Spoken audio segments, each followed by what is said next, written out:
네, 안녕하세요. 2024년 국가직 식용작물학 우리 기출문제 해설풀이 시작하도록 하겠습니다. 전반적으로 국가직을 보면 재배학개론이랑 비교했을 때 조금 더 어려운 내용들이 많았어요. 문장이 조금 더 길고 그리고 낯선 그런 것도 있어서 우리가 재배학개론과 비교하면 식용작물이 약간 더 어려운 내용이 있었다. 그리고 이제 계산 문제 두 문제 나왔었고 그 다음에 이제 종합적인 그런 문제들이 좀 있었죠. 그다음 재배학개론도 포함되어 있고요. 그래서 약간 어려웠던 내용이 아니었나 약간 생각을 했습니다. 그래서 또 시간이 좀 부족했기 때문에 문장이 길면은 그걸 다 읽기가 어려워요. 그래서 융합된 문장들이 많았기 때문에 그것들을 분해해서 한번 체계적으로 차근차근 알아보도록 하겠습니다. 자, 1번 서류의 특성에 대한 내용으로 옳지 않은 것은 자, 서류, 감자, 고구마 있죠? 자, 먼저 1번 감자는 장에 처리한 옆편이 단위에 처리한 옆편보다 그리고 젊은 궤경의 맹아가 늙은 궤경의 맹아보다 지배력량이 높다. 이게 한 문장만 나오면 좀 쉬운데 두 문장이 나와서 이제 문장이 어감이 좀 어색하고 이러다 보니까 좀 헷갈리셨을 거예요. 이것도 자, 장에 처리한 옆편이 그리고 젊은 궤경의 맹아가 이 두 가지 문장 합쳐진 거죠. 이것이 다 지배력량이 높습니다. 그래서 이런 것들도 기출 출제된 내용인데 이런 거 한 번 더 점검해 주시고요. 자, 감자 궤경이 비대함에 따라 우리가 이제 덩이 줄기가 커짐에 따라서 아스코르보산 함량이 증가하고 비타민C죠? 이런 것들이 증가하고 일정 수준 이상이 되면 아밀라아제 활성이 감퇴되어 당이 어떻게 된다? 감소한다. 이 문장도 기출에 많이 출제되었던 문장. 자, 그리고 궤근의 고구마죠. 이번에 고구마 3번, 4번은 고구마 문제입니다. 고구마의 눈이 두부에 많고 그리고 복부보다는 배부에 많으며 그래서 지금 두부와 그 다음에 이런 것도 나 복부 그리고 배부 이런 구조를 이제 물어보는 거 그리고 여기까지 맞는데 궤근에서 발화할 때 두매의 자엽이 나오는 쌍자엽이다. 언뜻 맞는 것 같지만 이 문장이 좀 틀린 거죠. 자, 우리가 두매의 자엽이 난 쌍자엽 식물이다. 고구마는 쌍자엽 식물인 거 아시죠? 고구마의 종자가 발할 때 두매의 자엽이, 두엽의 자엽이라는 거는 두매의 떡잎이 나오는 쌍자엽 식물인 거죠. 자, 궤근은 줄기에 착생하였던 쪽이 두부이고 그 반대쪽이 미부입니다. 자, 우리가 고구마 그려보시면 고구마 이렇게 생겼죠? 요쪽, 그 줄기 쪽에 있는 곳이 뭐다? 두부. 그리고 이 반대쪽이 뭐다? 미부. 자, 그 다음에 이랑의 안쪽, 그러니까 밑에 거죠. 밑에다 심으니까 밑에 쪽이 복부, 그리고 그 바깥쪽이 배부입니다. 그 위치 한번 접근하시고요. 자, 그리고 종자를 파종하면 그 다음에 한 본의 직근이 나와서 그것이 비대해서 궤근이 된다라는 거죠. 그래서 위에 지금 3번의 문장은 위에 건 맞는데 밑에 게 틀린 거예요. 그래서 궤근에서 발화할 때 두엽의 자엽이 나온다? 말도 안 되는 거죠. 그러니까 이제 2번, 3번 틀린 거 고쳐주시고.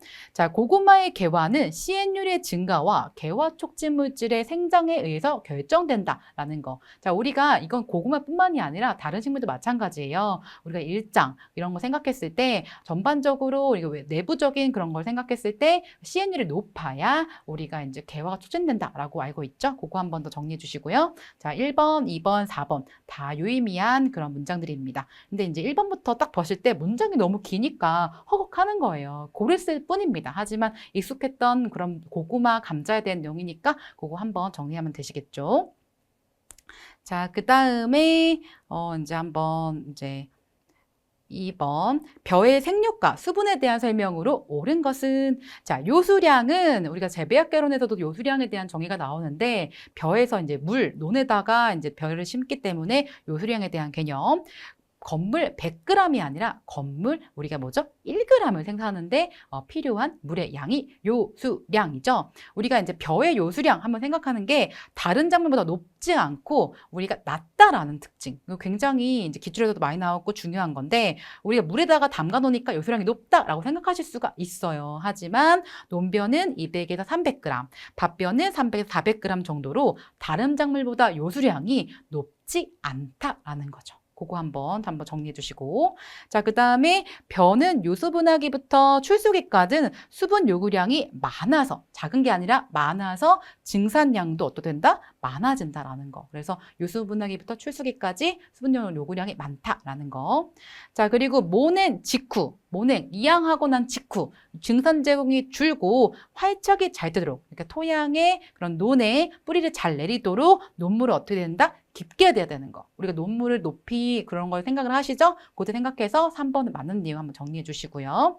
자, 우리 모낸 직후에는 뿌리가 물을 잘 흡수하지 못하므로 물을 깊게 데워서 증산 제공을 감소시키고 활착을 돕는다까지 플러스해서 연결해 주시면 됩니다. 자, 보리의 재배적 특성에 대한 설명으로 옳지 않은 것은 체크해 주시고요. 자, 우리가 전반적인 거 헷갈려도 우리가 이제 기계화 재배라는 거는 꼿꼿이 서야 되는 거죠. 질소, 비료, 다용은 도복을 방지하고가 이거 아니죠. 질소, 비료, 다용은 도복을 나타내고 이러면서 도복이 되면 다수하게 되지 않겠죠? 그래서 4번 틀린 거 고쳐주시면 되고요. 자, 보리는 내한성, 여기서 내한성이라는 건 추인 거죠. 내한성이 강할수록 춘파 정도가 낮아서 우리가 성숙이 늦어지는 경우가 있다라는 거. 그리고 조숙성, 빨리 숙성하는 품종은 일반 품종보다 짧은 한계일장과 낮은 온도에서 어떻게 되죠? 우리가 유수, 어린 이삭의 발육이 촉진되는 특성을 보입니다. 조숙성 품종의 특징. 자, 그리고 키가 작고 직립형인 품종, 이런 것들은 직립 꼿꼿하게 쓰니까 광합성 능력이 크고 또 키가 작기 때문에 내도복성, 잘 쓰러지는 그런 잘 쓰러지지 않고 내도복성, 도복에 강한 그런 특징이 보입니다. 그래서 4번 질소비료 다용은 도복을 나타내는 그런 특징을 보인다는 거 체크 한번 해주시면 됩니다. 자, 그 다음 4번 콩 수확량. 요거 헷갈리실 수 있어요. 왜냐하면 그동안 기출에서는 콩의 수량 구성 요소에서 이렇게 계산 문제보다는 제곱미터당 개체수, 개체수당 꼬투리수, 꼬투리당 평균 잎수, 백립중 이렇게 했는데 우리가 계산을 할 때는 이 백립중을 이제 1립중으로 계산을 하거나 아니면 전체 계산한 다음에 마지막으로 100을 나눠줘야 돼요. 벼도 마찬가지입니다. 1립중으로 계산하시거나 아니면 나중에 1000으로 나눠주는 거. 우리 벼는 1000립중으로 하시죠. 그래서 정리를 해보면 이제 다 곱하면 되는데 단위를 맞춰줘야 돼요. 그래서 우리가 이제 1000g은 1kg다. 1000제곱미터는 1헥타르다라는 걸 이미 알고 계시고 계산 순서는 앞에 것부터 먼저 g을 킬로그램으로 바꿔주시고 그다음에 뒤에 있는 제곱미터를 헥타르로 바꿔주시는 그런 순서를 맞춰주셔야 돼요. 아시겠죠? 그래서 우리가 처음에 이렇게 3이라고 나오는 거는 맨 위에 1제곱미터당 콩의 개체수니까 3. 그 다음에 곱하기 개체당 꼬투리수 100. 그 다음에 곱하기 꼬투리당 평균 콩의 잎수 3. 그 다음에 이제 1립중으로 계산한다고 치면 0.2라고 나눠주면 되겠죠. 0.2. 그래서 0.2 하면 180g per 제곱미터인데 이것을 우리가 이제 킬로그램으로 이제 해주려면 0.01로 이제 나눠줘야 되고 그다음에 0.18kg per 제곱미터죠. 이렇게 됐을 때 이것을 우리가 어떻게 또 바꿔줘요? 킬로그램 per를 만을 곱해줘. 왜냐면은 우리가 1000제곱미터는 10,000헥타르잖아요. 그래서 우리가 곱해주면은 1800kg다. 1800kg다라는 걸 보실 수가 있다는 거죠. 이렇게 계산 문제를 해주시면 되는데 어쨌든 내가 이걸 잘 모르더라도 다 곱해야 된다는 건 아시잖아요. 그쵸? 그러니까 당연히 2번, 4번은 아닌 거죠. 다 곱해봤을 때. 그러니까 1번 아니면 3번인데 우리가 이제 수확량을 생각했을 때 이걸 풀지 않더라도 어느 정도 180g은 180보다는 1800 정도가 왔다는 거. 킬로그램이니까 그걸 확인하시면 될 것 같습니다. 자, 그 다음에 추가적으로 콩 수량을 증대시키기 위한 증수 재배 기술까지 추가해서 말씀을 드릴게요. 수량을 증가하기 위해서는 단위 면적당 꼬투리 수를 많이 확보하셔야 된다는 거. 이거 기억해 주세요. 자, 그리고 단위 면적 꼬투리 수는 1차적으로 마디수와 밀접한 관계가 있습니다. 마디가 뭐죠? 콩이 이렇게 줄기가 이렇게 자라면 각각의 이렇게 마디가 있죠. 우리가 사람으로 치면은 이렇게 꺾여지는 그런 부분, 이렇게 이제 줄기가 나오는 그런 부분, 마디수와 관련이 있다는 거. 그리고 꼬투리당 잎수, 이거는 생육 후기의 양분 공급 조건, 후기라는 거 기억해 주세요. 생육 후기의 양분 공급 조건과 수광태세, 바로 빛을 받는 모양새에 의해서 크게 영향을 받는다는 거. 그리고 다수학을 위해서 최적 연면적 지수는 재배 조건에 따라 다르지만 대체로 4에서 6이라는 거. 그래서 이렇게 계산 문제에 이제는 숫자 바뀌어도 충분히 풀으실 수 있겠죠. 그 다음에 여기서 추가적으로 수량 증대까지 연결해 주시면 될 것 같습니다. 자, 5번. 처음 보시는 분들은 좀 헉하실 수 있지만, 자, 보리는 베타블루칸, 메밀은 루틴, 옥수수는 메이신. 너무너무 자주 나온 거예요. 그래서 쌀이 아베닌이 뭐지? 하실 수 있겠지만, 쌀 공부하실 때 아베닌을 본 적이 없어요. 식이섬유, 피트산, 감마, 오리자놀, 페놀산, 토코페놀, 이소비텐신, 페놀화합물. 이런 것들 보신 적 있지만, 아베닌은 본 적이 없습니다. 그래서 귀리에서 아베닌이라는 그런 물질이 있는데, 이 아베닌은 글루텔린. 따라해볼까요? 글루텔린. 귀리의 저장 단백질을 글루텔린. 그래서 아베닌 이렇게 기억을 해주시면 될 것 같습니다. 귀리는 아베닌. 이러면서 이제 하나씩 더 추가를 하시는 거죠. 5번엔 맞는 거 빼고 나머지 애매하고 잘 모르는 거 체크하시면 5번에 2번. 자, 그 다음. 우리가 이것도 좀 처음 먹으면 이거 다 어떻게 배워 생각할 수 있는데 생각을 해보세요. 같은 면적이 있어요. 시바르 같은 몇 평이죠? 300평이에요. 보리, 옥수수, 밀, 월동작물 이렇게 있는데 세조파, 전파, 그다음에 이모작으로 심는다 했을 때 옥수수랑 월동작물의 고구마가 굉장히 크기가 크잖아요. 보리에 비해서. 그다음에 전파한 것보다 우리가 줄파한 게 훨씬 더 밀접하게 할 수 있기 때문에 이걸 다 몰라도 1번 고르실 수 있는 거죠. 그래서 우리가 이제 이런 것들 생각했을 때 다 외우는 경우도 있지만 이렇게 다 외우시는 경우도 있겠지만 보리를 생각했을 때 좀 1번 이렇게 공부하실 수도 있는 내용이죠. 조금 더 보면 보리는 가을보리, 추파, 재배, 세조파 방법으로 25 곱하기 5 간격으로 하고 그 다음에 이것을 시바르당 제시된 개체수로 하면 39만 5천 개체수, 옥수는 단작, 전파 60 곱하기 25 그 다음에 6,600, 콩은 단작했을 때는 60 곱하기 10에서 15, 그 다음에 이모작할 때는 60 곱하기 10, 그다음에 평야는 덩이줄기는 70 곱하기 3, 단작이나 했을 때는 3,700, 아니면 이모작 했을 때는 6,700 이런 차이점이 있습니다. 그래서 어쨌든 이 문제는 이런 내용을 세부적으로 좀 봐도 되지만 생각을 했을 때 보리 종자가 좀 작고 일정한 면적에 더 많이 심겠죠. 그것도 생각하시고 조파 이런 것들을 더 이렇게 연달아 심기 때문에 많이 심는다라고 이제 생각하시면 되겠습니다. 자, 7번도 마찬가지예요. 중부 평야지대, 우리가 중부부지간에 작물의 타당한 파종 시기를 옳은 것은 이것도 다 외우시면 좋겠지만 먼저 보리, 우리가 추파, 맹류라는 거 알고 계시잖아요. 그렇기 때문에 1번 틀린 거. 그리고 콩도 3월이 아니죠. 우리가 이제 완두 같은 경우에는 3월에 가능하지만 일반적인 콩은 이제 5월쯤. 그렇기 때문에 한번 틀린 거. 감자도 7월이 아니라 이제 3월쯤에 심습니다. 이것도 그래서 쉽게 2번을 고르실 수 있는 거죠. 그래도 난 좀 더 명확하게 알고 싶어 하면 요 부분들을 좀 생각하시면 되겠죠. 이번에 중부 나왔으니까 다음에 남부로 나올 수도 있죠. 문제를 조금 더 어렵게 하면요. 그래서 요것들을 구분을 하시면 될 것 같습니다. 그래서 중부지방의 보리는 10월 초순에서 중순, 남부니까 조금 더 이제 따뜻하다 생각해서 그 후에 남부지방 좀 뒤에, 그리고 이제 옥수수도 이런 시기, 콩도 이제 6월 중순에서 하순 이런 차이가 있어요. 그래서 중부와 남부의 차이를 좀 구분하시면 되겠죠.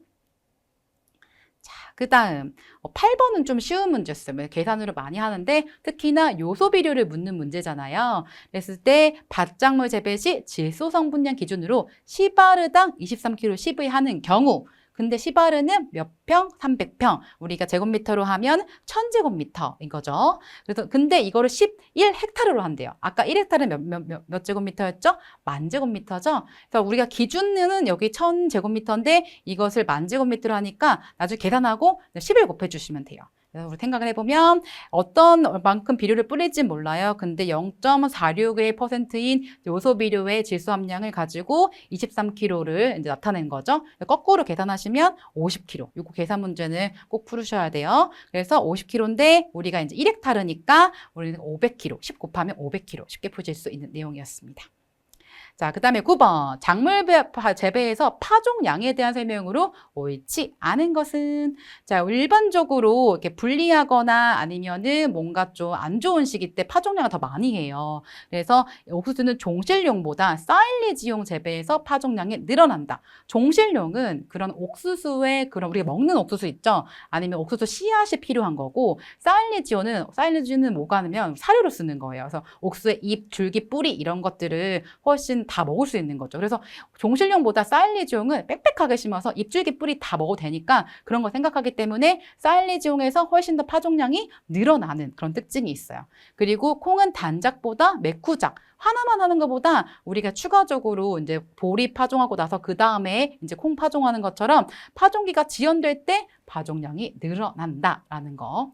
그리고 조파보다 줄뿌림보다는 산파, 흩어뿌림에서 파종량이 훨씬 더 늘어난다라는 거죠. 자, 아마 4번이 참 많이 기출에도 나왔지만 헷갈리는 문장이에요. 평야지보다는 산간지가 파종량이 늘어난다. 산간지가 더 안 좋은 거 아니야? 생각할 수 있겠지만 강원도에서 감자가 참 유명하죠. 산간지에서는 이렇게 춥기 때문에 우리가 이제 병해충 발생이 좀 적겠죠. 그렇기 때문에 평야지에서 훨씬 더 파종량이 늘어난다라고 고쳐주셔야 돼요. 그래서 산간지보다는 평야지에서 파종량이 늘어난다. 왜냐? 평야지에서 생육이 더 떨어지기 때문에 평야지에서 파종량이 늘리는데 더우니까 병해충 발생이 많아지기 때문에 산간지보다는 평야지의 파종량을 늘린다라는 거죠.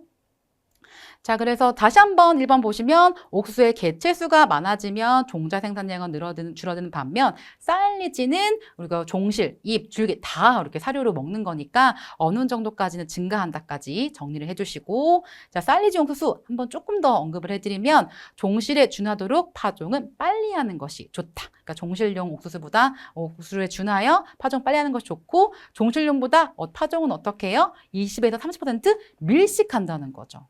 사일리지. 그리고 종실용보다 밀식하기 때문에 어떻게 되죠? 병 발생도 많다라는 거. 자, 그리고 사일리지 옥수수의 수확 적기는 건물 수량이나 가소와 양분 수량이 가장 높은 생리적 성숙 단계인 황숙기. 요거 참 많이 나왔죠? 황숙기. 요거 기억해 주세요.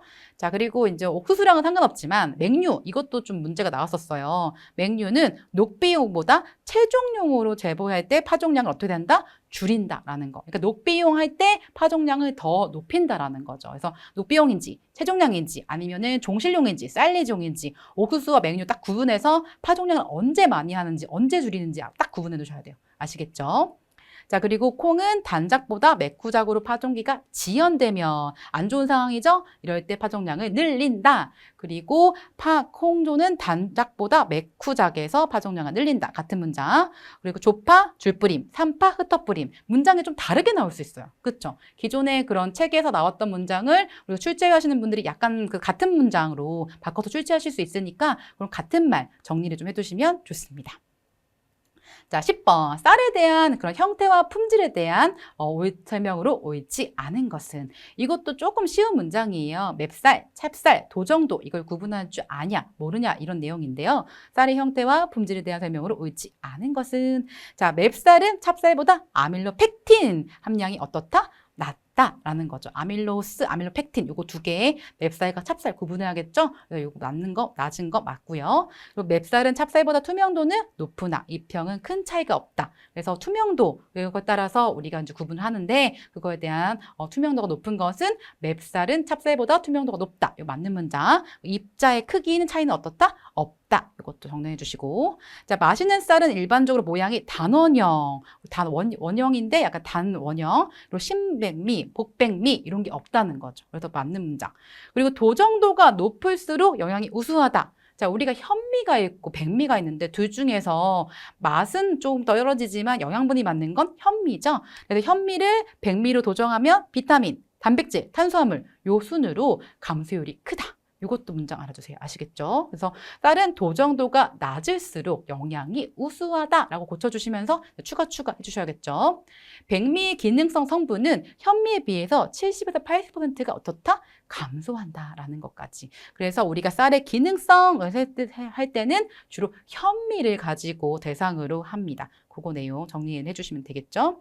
거기다가 이제 맛있는 쌀, 아까 얘기가 나왔었는데 일반적으로 모양이 어떻다? 단원형이다. 그리고 신백미, 복백미 요것들 이제 불완전미에 대한 종류 쫙 이렇게 그림에 있잖아요. 그거 한 번 더 보시고 투명하고 맑으며 광택이 막 있는 거예요. 맛있는 쌀 가면 쌀이 빠르르 이렇게 반질반질합니다. 그리고 취반, 밥을 했어요. 했을 때 우리가 외관이 옅은 황백색, 윤기가 있어야 돼요. 그래야 어떻다? 좋은 쌀이다라는 거죠. 자, 그리고 고품질의 이화학적 형태. 위에 거는 이제 외관미 형태고 이거는 이화학적 형태죠. 쌀이 어떻게 되죠? 투명하고. 그리고 광택이 있어야 돼요. 단백질 함량 정말 자주 나오죠? 12% 이하, 아밀라오스 함량은 20% 이하, 그리고 수분 함량은 15.5에서 16.5. 세 소수점 첫째 색깔이 나오지만 요거까지 보셔야 돼요. 그리고 알칼리 분개도는 다소 높다. 호화 온도 중간이거나 다소 낮다. 지방산가는 8에서 15. 무기질 중에서는 마그네슘 요 함량비가 높은 편이다. 요 문장 중에 우리 기출문제에 안 나온 적이 있나요? 다 나왔죠. 근데 이번은 출제 안 됐지만 다음에는 여기 앞에 문장까지 합쳐서 융합돼도 나올 수 있으니까 요거 나왔을 때 한 번 더 보시라고 넣어드렸습니다. 자, 그리고 앞서 보셨던 맵쌀과 찹쌀. 자, 우리가 이제 거의 아밀로펙틴 넣는 거는 이제 찹쌀이죠. 그래서 찹쌀떡 생각하면서 떡을 먹으면서도 찹쌀에는 유백색이 반투명하고 요오드 반 젓갈색이지 이러면서 내 삶과 그다음에 이제 이걸 별을 완전 내 것으로 만드셔야 돼요. 아시겠죠? 자, 11번. 벼 품종에 대한 설명으로 옳은 것은 자, 여러 가지 품종에 대한 특성에 대한 얘기가 나와요. 자, 직파 적응성. 우리가 이제 모내기를 하는 것이 아니라 논에다가 바로 이렇게 벽시 종자를 파종해서 하는데 우리가 이제 얕은 물속이 아니라 우리가 이제 직파하는 거는 추운 시기 때 좀 저온 시기 때 하기 때문에 깊은 물속에 하고 바람이 추라 싸게 트고 이렇게 이제 벽시가 이제 위로 올라오는 추라가 양호하고 내도복성이며 요건 맞겠죠. 고온 발화력이 아니라 저온 발화력이 강해야겠죠. 그래서 약간 저온 시기 때 이런 걸 하기 때문에 그다음에 초기 생장력이 느리는 게 아니라 빨라서 활착 이렇게 뿌리가 잘 내려서 이게 좋아야 된다는 거. 그래서 직파 적응성에 대한 틀린 거 한번 정리해 주시고요. 그다음에 이제 내비성은 질소 다비 조건에서 병해충에 걸리지 않고 도복되지 않은 특성을 나타낸다. 이 내비성에 대한 조금 더 세부적인 얘기인데 이건 좁은 의미의 내비성이 아니라 넓은 의미의 내비성입니다. 넓은 의미의 내비성은 질소 다비 조건에서 병충해에 걸리지만 병에 걸렸어요. 하지만 도복되지 않아 쓰러지지 않는 그런 특성이 보이고 좁은 의미의 내비성은 생리적 질소 동화 능력만 얘기합니다. 그래서 좁은 의미, 그다음에 넓은 의미 이 구분을 해주시고 그다음에 이제 내비성 품종은 어떻다? 초장이 작고 입이 직립하고 그다음에 수광태세가 좋은 그런 특징이 있고요. 또 질소 다비 조건에서 도복과 병충해 강한 특성입니다. 그러니까 비료를 많이 줘도 괜찮은 거죠. 자, 그리고 품질은 다수의 유전자가 관여하며 환경의 영향도 커서 육종 효율이 어떻다? 낮다라는 거죠. 쉽지가 않다라는 그런 특징입니다. 우리가 이제 맞는 거, 틀린 거 한번 정리를 해주시고 이런 문제 조금 헷갈렸던 문제였습니다. 자, 12번. 요건 좀 쉽죠. 약간 퐁당퐁당처럼 쉬운 거 냈다가 어려운 거 냈다가 이렇게 문제를 약간 전체적인 구성을 그렇게 하시는 거예요. 자, 벼생육의 규산에 대한 설명으로 옳지 않은 것은 벼는 규산을 많이 흡수하는 대표적인 규산식물입니다. 규소는 필수원소 아니죠. 그렇지만 이제 규소를 많이 흡수하게 되는 그런 규산식물이고 규산은 큐티클라층 한번 따라해 볼까요? 큐티클라층. 요 기출에 나왔던 거예요. 어디 쪽에? 안쪽에. 안쪽인지 바깥쪽인지 생각하셔서 안쪽에 축적되고 그 다음에 규산은 볏짚 퇴비, 태운 왕겨, 규산질 비료 이런 것으로 보충할 수 있다. 약간 좀 친환경적이고 규산질 비료는 당연히 규산이 들어있겠죠. 자, 그리고 규산은 질소 시용량이 많을 때보다 적을 때가 아니라 질소 사용이 적을 때보다 많을 때의 시용 효과가 크다라는 거니까 이 앞뒤 문장 바뀐 거죠. 그러니까 질소를 많이 주면은 벼가 잘 도복될 수가 있잖아요. 그렇기 때문에 규산을 이제 추가해서 벼가 직립할 수 있도록 하기 때문에 적을 때보다 질소 시용량이 많을 때 더불어서 규산도 시용했을 때 효과가 큰 거죠. 그리고 이제 정리를 해보면 이제 기출 나왔던 문장 한번 넣어드렸어요.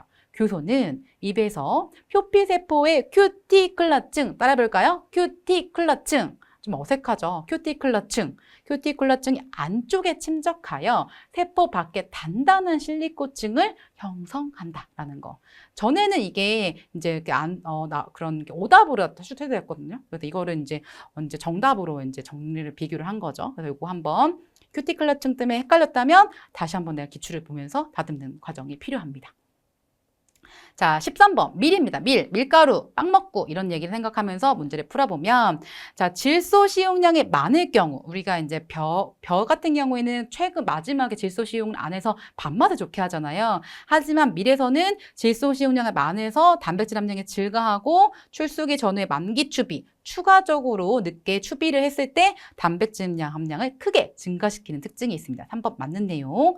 자, 그리고 이제 1번 등숙기에 냉량하고 토양 수분이 적당할 때 고단백질이 아니라 저단백질의 미리, 그리고 고온 건조할 때 고단백질의 미리 생성됩니다.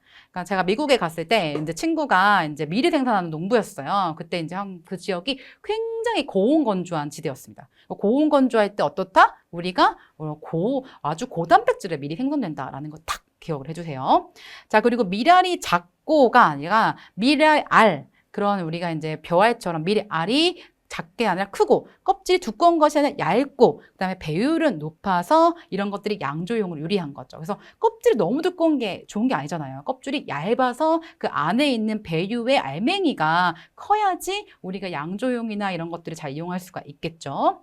그리고 4번은 너무 많이 본 문장이죠. 초자질부, 분상질부 이런 건데 이거는 이제 분상질보에 대한 설명이죠. 분상질보는 세포 간극에 세포 사이사이에 그 부분이 간극이죠. 단백질 축적이 많고 빈 공간이 많아서 광선의 투과가 낮다라는 거. 분상질보. 그다음에 이렇게 초자질보는 세포가 어떻게 되다? 치밀하다. 치밀한 거는 초자질보. 그래서 우리가 외울 때 치밀할 때 치읓이잖아요. 초자질보 치읓이니까 이렇게 연결해 주세요. 그래서 광선이 잘 투입되어 반투명하게 보이고 미랄의 횡단면이 맑고 반투명한 부위다. 희게 난반사한다는 건 분상질. 그다음에 우리가 반투명한 거는 초자질. 요거 두 개를 정리를 한번 해주세요. 요거 때문에 틀렸다. 그럼 내가 이 부분이 아직 부족한 거예요. 다듬으면 됩니다. 여러분 할 수 있어요. 자, 그다음 네, 한번 쭉쭉쭉 가봅시다. 그다음에 잡곡에 대한 얘기죠. 이제 요새는 잡곡이 딱 한 문제 안 나오고 여러 가지 잡곡을 종합해서 내오는 게 이제 요새 트렌드죠. 잡곡의 특징에 대한 설명으로 옳은 것만을 모두 고른 것은 자, 조는 파종기의 조만. 파종기의 조만이라는 게 조만성이라는 게 길고 짧음 그거에 대한 거예요. 파종기의 길고 짧음에 불구하고 봄조는 그루조보다 먼저 출수하여 성숙한다. 그쵸? 봄조는 우리가 비교하면 가모녀, 구루조는 여름조, 단일 감강성이고 구루조는 만파에 우리 알맞은 거. 그래서 봄조는 구루조에 비해서 조파에 알맞은 거. 요거 각각의 품종 구분하시면 되겠죠. 자, 그다음에 옥수수의 종실은 수가로 과피와 종피 사이에 과육이 발달되었다? 그렇지 않죠. 수가가 아니라 수가도 틀린 거예요. 우리 옥수수 같은 경우에는 우리가 이제 영과로 과피와 종피가 이제 구조상으로 밀착되어서 과육이 발달되지 않은 겁니다. 과육이 발달되지 않은 거 한번 체크를 해주세요. 자, 그 다음에 이제 디귿은 맞는 얘기죠. 수수에서 무병소수는 한 쌍의 큰 바치 껍질에 쌓여서 바깥 껍질만으로 구성된 태화와 임실화는 완전화를 갖는다. 요거 좀 헷갈리는 문장들이고 와닿지 않을 수 있으니까 이것들을 다시 한번 보면 수수에서 무병소수는 한 쌍의 큰 받침 껍질, 한 쌍입니다. 그리고 바깥 껍질만으로 구성된 태화와 임실화는 완전화를 갖는다라는 거 정리를 해보면 수수의 화기가 지경에는 보통 두 개의 소수가 쌍으로 이렇게 착생을 하고 그중 하나는 소지경이 크게 짧은 무병소수, 다른 하나는 소지경이 긴 유병소수가 있죠. 그래서 무병소수는 우리가 한 쌍의 큰 받침 껍질 사이에서 바깥 껍질만으로 구성된 태화와 임실화는 완전화로 구성되어 있고 유병소수는 한 쌍의 좁고 긴 받침 껍질 사이에서 바깥 껍질만으로 구성된 태화와 암술이 없는 숫꽃이 한 개에 들어있는 불이마로 구성되어 있다. 그래서 무병소수, 유병소수 이거 차이가 있어요. 그것들은 이제 구분을 해주시면 되겠죠. 그래서 이렇게 우리가 이제 문장을 딱 봤을 때 처음에 무병소수 이렇게 나왔으면 좀 더 안 헷갈릴 수 있는데 앞에 소수에서 이렇게 나오니까 문장이 꾸며지면은 그 시험장 가서 좀 낯선 느낌이 드는 거예요. 봤던 문장인데.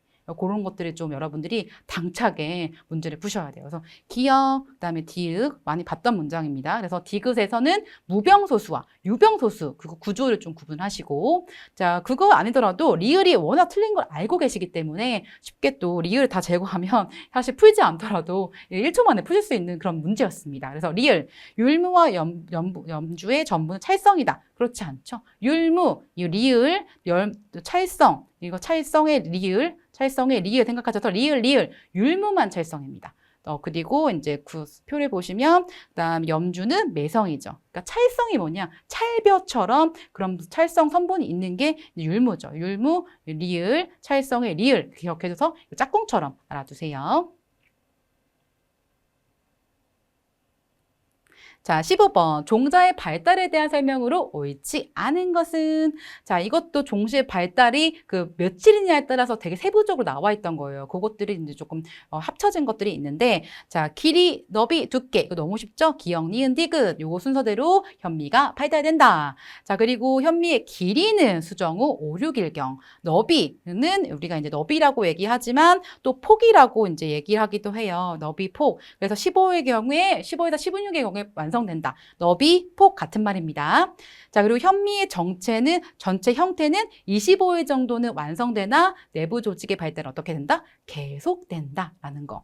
자, 그리고 45일 정도면 거의 익었을 거예요. 이때 엽록소가 증가한다? 말이 안 되는 거죠? 그러니까 4번에 틀린 내용인 거죠. 그러니까 우리가 지금 수정후 5, 6일, 수정후 15에서 16일, 그 다음에 20에서 25일은 두께, 길이, 그 다음에 너비, 두께, 기역, 니은, 디귿 요 손대로 나오는 거예요. 일자까지. 그 다음에 25일째 되면 전체 형태가 완성되고 그 다음에 25일에 현미 형태가 완성된 후에 과피에는 엽록소가 남아있어서 녹색을 띠고 내부 조직은 등숙이 계속된다라는 거죠. 그거 틀린 거. 그리고 45일 경우면 뭐가 된다? 완숙기. 그거 한번 정리를 한번 해주세요. 아시겠죠? 자, 잡곡에 대한 설명으로 옳은 것은 이거 좀 자주 나오는 메밀. 다른 건 몰라도 우리 메밀은 단위식물인 거를 알고 계시니까 쉽게 고르실 수 있을 거예요. 나머진 거 틀린 거 한번 보시면 자, 단수수. 단수수가 뭐냐면 수수 중에서 사탕수수 이렇게 설탕을 만들어내는 우리가 당용 수수를 단수수라고 해요. 그래서 이것은 만파가 아니라 조파. 빨리 파종할수록 자당 함량이 증가한다. 요거 헷갈리니까 별표. 자, 그리고 성숙기에 이거 자당 이런 함량이 9에서 13%. 그래서 조파할수록 어떻다? 이런 것들은 높아진다. 그래서 단수수는 조파할수록 높아진다라는 거. 그래서 단수수에 즙액을 짜서 시럽을 만들고 제당, 설탕 만드는데 이용되는 거예요. 그래서 바이오 에탄올 이런 걸 가속화하면서 단수수가 각광받기 시작했다. 내용을 좀 더 써드렸어요. 그래서 이 내용도 한 번 더 읽어보시면 좋겠죠. 자, 그리고 조의 자연 교잡률은 메밀보다 높다. 그렇지 않죠. 조는 자가수죠. 메밀은 타가수죠. 그게 있으니까 당연히 메밀보다 낫다라는 거죠. 자, 그리고 율무는 서늘하고 건조한 기상 조건 아니죠. 서늘하고 건조한 되게 익숙하지만 율무는 고온이고 습한 거를 좋아해요. 그게 차이가 있습니다. 고온, 다습한 기상 조건을 알맞는 게 율무입니다. 그거 한번 체크를 하시고 나머지는 제가 또 공부하시기 또 도움 되시게 추가적으로 기재했습니다. 자, 17번 콩가작물에 대한 설명으로 옳은 것은 자, 팥, 녹두, 강남권, 동부 그리고 이제 익숙하게 나왔던 문장은 이렇게 뭐 동부에서 고온은 고온 발열이 낮은 편이다 이렇게 나왔는데 낮은 편인데 고온 발열 높은 편 기출이 출제되었던 문장이죠. 그리고 팥은 삶으면 전분이 잘 풀리지 않아서 소화율이 떨어지는 그런 특징이 있어요. 팥죽이 그런 부분이 있는데 자, 1번 조금 세부적으로 설명해 보시면 팥은 삶으면 전분이 잘 풀리지 않고 소화율은 어떻다? 떨어진다. 팥의 전분은 세포 섬유에 쌓여 있기 때문에 혀에 닿으면 독특한 감촉을 주고도 삶아도 전분이 풀리지 않는 장점을 지니고 있지만 잘 풀리지 않아서 그런 우리가 팥죽 먹으면 팥죽에 그런 잘 안 풀려가지고 여러 번 저어줘야 되잖아요. 그런 장점이 있지만 소화효소인 디아스타제의 작용을 받기 어렵기 때문에 소화율은 어떻다? 떨어진다. 그래서 팥의 주성분은 단질과 단백질. 당질과 단백질 그리고 당질에 특히 전분이 34%로 많이 함유되어 있고 단백질 함량도 20% 내외로 높은 편이지만 영양가는 어떻다? 콩에 비해서 현저히 떨어진다. 이거 기출이 많이 나왔죠. 그래서 전반적인 것들을 조금 더 보강해 주시는 그런 내용이 필요하고요. 자, 녹두는 파종에 알맞은 기간이 긴 여름 작물이다라는 거. 그래서 4월 상순에서 7월 상순에 파종할 수 있는 게 녹두입니다. 녹두전 생각을 해주시고 그래서 파종에 알맞은 기간이 여름 작물 중 가장 긴 게 녹두의 특징이다. 다른 작물과 비교했을 때 그렇습니다. 자, 그리고 조파에도 잘 적응하지만 밀, 보리의 후작으로도 알맞아서 작부책 예상 유리한 게 우리가 녹두다라는 거. 그리고 녹두는 조, 팥, 메밀 이런 것들이 혼작이 가능하다라는 거. 혼작 체크. 자, 그리고 녹두는 그늘을 좋아하지 않아요. 그래서 녹두는 키가 큰 수수, 옥수수 이런 것과 혼작을 알맞지 않습니다. 그래서 혼작이 알맞은 것은 조, 팥, 메밀 그리고 혼작이 알맞지 않은 것은 수수, 옥수수 요거 두 개, 혼작 가능한 거 3개, 혼작 가능하지 않은 거 2개 이거 구분해서 정리해 주세요. 자, 그리고 연작의 피해가 크기 때문에 어떻게 된다? 윤작을 해야 된다. 이거는 익숙한 기출문장이시죠? 자, 그리고 녹두도 조생종을 선택하면 어떻다? 고랭지나 고위도 지방에서도 재배할 수 있는 게 뭐다? 녹두. 그래서 녹두를 품종별로 조금 구분해 보시면은 봄녹두, 구루녹두 구분할 수 있죠. 그래서 우리가 맥류, 조의 간작으로 재배하는 게 봄녹두, 그리고 밀, 보리의 후작으로 안전하게 재배하는 게 구루녹두. 이렇게 품종으로 조금 세부적으로 구분하시고요. 자, 그다음에 이제 3번, 4번 틀린 것 좀 보면 강낭콩의 만성종, 이 품종을 보면은 동일한 개체 내에서 거의 동시에 개화하는 것이 아니라 이 만성종이 아니라 무슨 품종이냐면 외성종입니다. 외성종, 만성종 이렇게 차이가 있어요. 외성종은 동일한 그런 강낭콩 개체 내에서 거의 동시에 강낭콩 꽃이 피는 걸 외성종이라고 하고, 만성종은 6, 7마디에서 먼저 개화하고 점차 윗마디로 개화해 올라가는 거. 그리고 개화 시간 언제죠? 오전 10시 사이에 많이 개화하는 거. 그리고 강낭콩은 어떻죠? 자가수 분작물이죠. 하지만 어떻다? 자연교잡이 이루어진다. 이것도 기출 자주 나왔던 문장. 그리고 동부는 콩보다 고온 발열이 높은 문장, 기출 나왔죠. 그리고 동부의 발화 저고는 30에서 35도, 요 온도를 높다라고 보는 거죠. 그래서 어떻게 보면 17번이 조금 되게 세부적이고 그런 내용들이라서 헷갈리실 수 있어요. 하지만 이 녹두 같은 경우에는 파종 기간이 긴 여름 작물이다. 요 문장을 정확하게 아셨으면 쉽게 또 풀 수 있는 내용이었습니다. 우리가 몰라도 괜찮아요. 우리에겐 지방직 시험이 있으니까 그 부분을 좀 열심히 준비하시면 됩니다.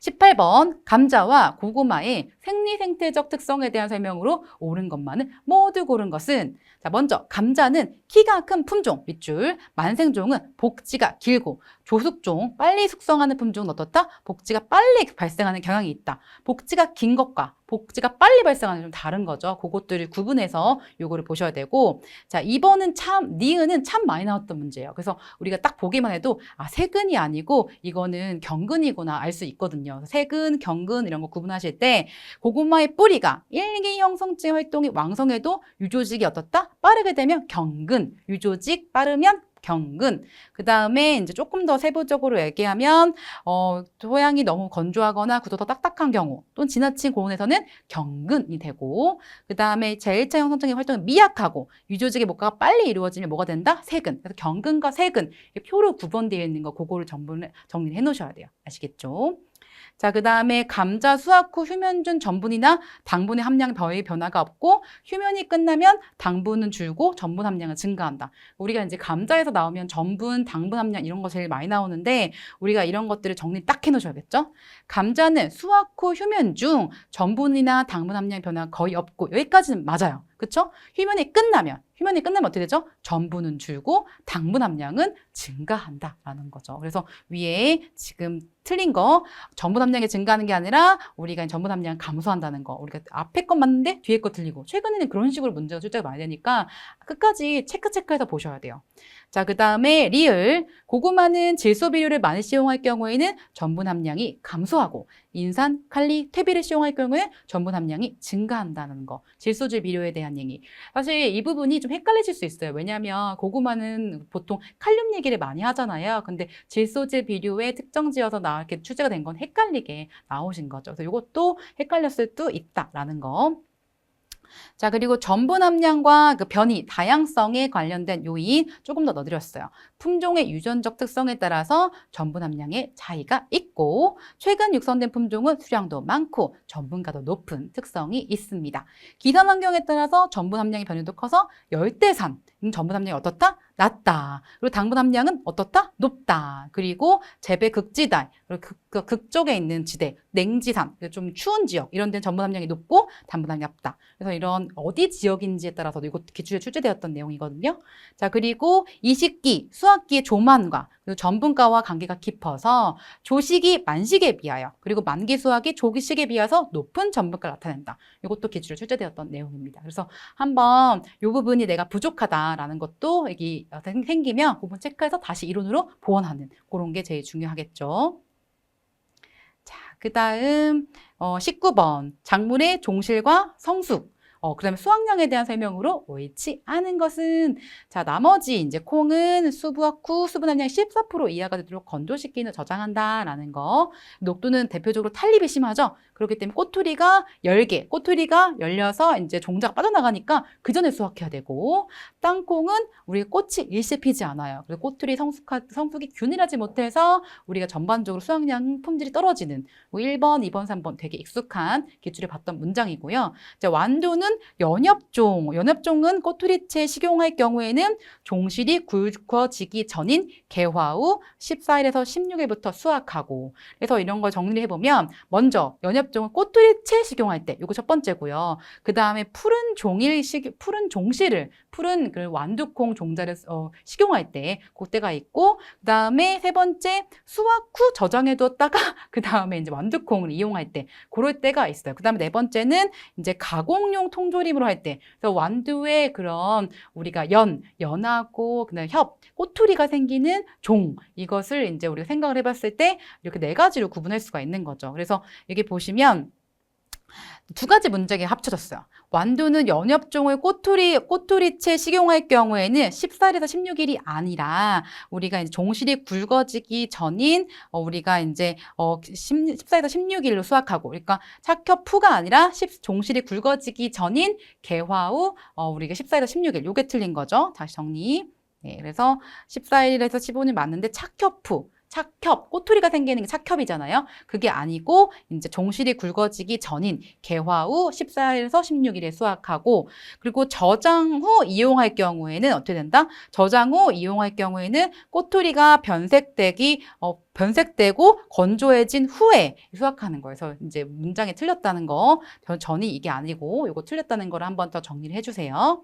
그래서 이제 표로 좀 보시기 편하게 네 가지를 구분했어. 연엽종, 푸른 종실 식용, 그 다음에 수확 후 저장했다가 가공용 통조림, 요 네 가지로 해서 정리를 해보면, 연엽종은 꼬투리째 식용할 경우에는 종실이 굵어지기 전인 개화 후 14일에서 16일, 푸른 종실은 꼬투리가 변색되어 완전히 마르기 전에 수확해야 되고, 특히 그런 그런 이제 연두빛이 나는 그런 이제 완두를 보시려면 종실이 녹색을 잃지 않도록 유의해야 되는 거죠. 자, 그리고 꼬투리가 있고 그다음에 저장한 거, 수확 후 저장했다가 이용하는 그런 완두 같은 경우에는 꼬투리가 변색되고 건조해진 후에 수확한다는 거. 그리고 가공용은 품질이 중요하기 때문에 언제 수확해요? 적기에 수확한다는 거. 그래서 이게 조금 헷갈리는 문장이었고, 나머지 1번, 2번, 3번은 다들 많이 봤던 거예요. 그래서 이렇게 기존에 나왔던 그런 기출문장, 그리고 추가되는 거는 조금 헷갈리게끔 나오는 것들이 대부분 이제 문제 출제 방식인 것 같아요.